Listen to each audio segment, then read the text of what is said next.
தொடுதல்னா என்ன சொல்லுங்க பார்க்கலாம். தொடுதல்னா என்ன? தொடுதல்னா என்ன? உணர்வு. தொடுதல். இதுல மிகப்பெரிய சைக்காலஜிஸ்ட் சொல்றாரு, மனிதனுடைய தொடுதல் குணமாக்கும் பணியை செய்கிறது. மனிதன் எப்பொழுது அன்போடு பாசத்தோடு அவர்கள் நல்லா இருக்கணும், அவங்க நல்லா வாழணும் அப்படின்னு தொடுறானோ அப்பொழுது அவர்கள் நன்றாக இருப்பார்கள், ஆசீர்வாதமாக இருப்பார்கள் என்று. நம்ம துணி கடைக்கு போனதும் சுத்தி முத்தி பார்த்துட்டே இருந்தேன்னா அந்த துணி கடையில் இருக்கிறவங்க சொல்றாங்க, அம்மா இங்க வாங்க, இந்த புடவையை தொட்டு பாருங்க, தொட்டு பாருங்க, அப்பதான் இது எந்த பட்டால் நெய்யப்பட்டது, எந்த நூலால் நெய்யப்பட்டது அப்படின்னு உங்களால கண்டுபிடிக்க முடியும்.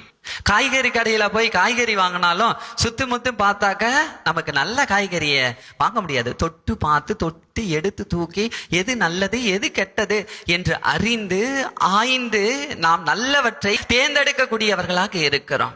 அதே போன்றுதான் இன்றைய நாளிலும் கூட நம்ம ஆண்டவர் இயேசு கிறிஸ்து நம்மை பார்த்து சொல்வது, என்னுடைய அன்பு பிள்ளைகளே, நான் ஒவ்வொரு நாளும் உங்களை தொட்டு கொண்டே இருக்கிறேன், ஒவ்வொரு நாளும் நீங்களும் என்னை தொட்டு கொண்டே இருக்கிறீர்கள், நான் உங்களை தொட்டு ஆசீர்வதிக்கிறேன், நீங்கள் ஆசீர்வாதத்தை பெற்றுக்கொள்வதற்காக என்னை தொடுகிறீர்கள் என்று அருமையாக எடுத்துரைக்கிறார். தொடக்க காலத்திலே அந்த உடன்படிக்கையின் பேழையில் தான் கடவுள் உறங்குகிறார், கடவுள் இருக்கிறார், கடவுளுடைய இருத்தல் அந்த உடன்படிக்கையில் பேழையில் தான் இருந்தது.